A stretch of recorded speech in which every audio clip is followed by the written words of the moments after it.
Welcome to the new vlog, and this is the second part of the Thailand trip. আর আজকে এই ব্লগটা শুরু করছি রুম ট্যুর দিয়ে।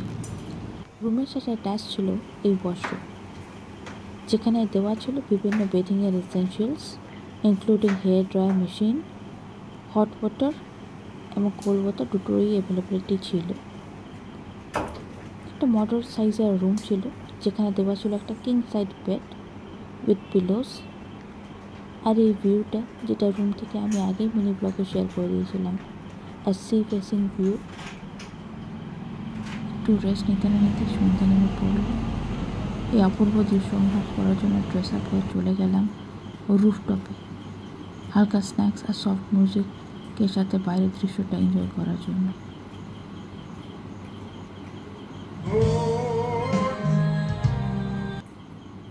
এগুলো এনজয় করার পর নেমে পড়লাম নিচে। হোটেল লবি থেকে বেরিয়ে নাইট ভিউ এনজয় করার জন্য বাইরে রওনা দিলাম।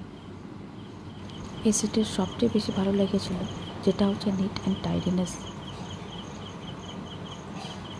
এভরি নুক অ্যান্ড কর্নার এত ওয়েল মেনটেন আর ডেকোরেট ছিল, সত্যি মনটা কেড়ে নিল।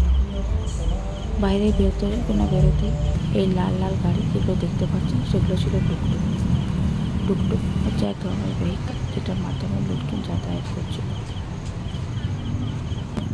এই সন্ধ্যাবেলাটায় যথেষ্ট জমজমাট ছিল বাইরে।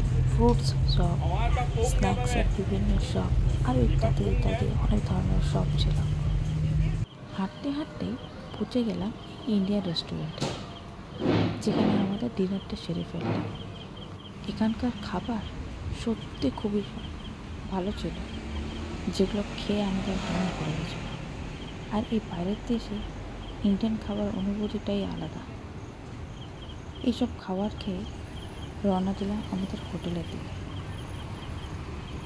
আমরা রেস্টুরেন্ট থেকে বেরোতেই বাইরের ভেহিকেল এবং লোকজনও কমে গেছিল। রাস্তায় রাস্তায় এরকম লাইভ মিউজিকের সাথে লোকজন খাবারগুলো এনজয় করছিল। এই রেস্টুরেন্টগুলোতে ইনডোর আউটডোর সব রকমের ব্যবস্থা ছিল। আমরা এই লাইভ মিউজিকগুলো এনজয় করতে করতে আমাদের হোটেলের দিকে রওনা দিচ্ছিলাম। খুবই ভালো লাগছিল এই রুমটা। নাইট লাইফটা সত্যি আমাদের খুব ভালো লাগলো এখানে। আজকের ব্লগ তাহলে এখানেই শেষ করছি।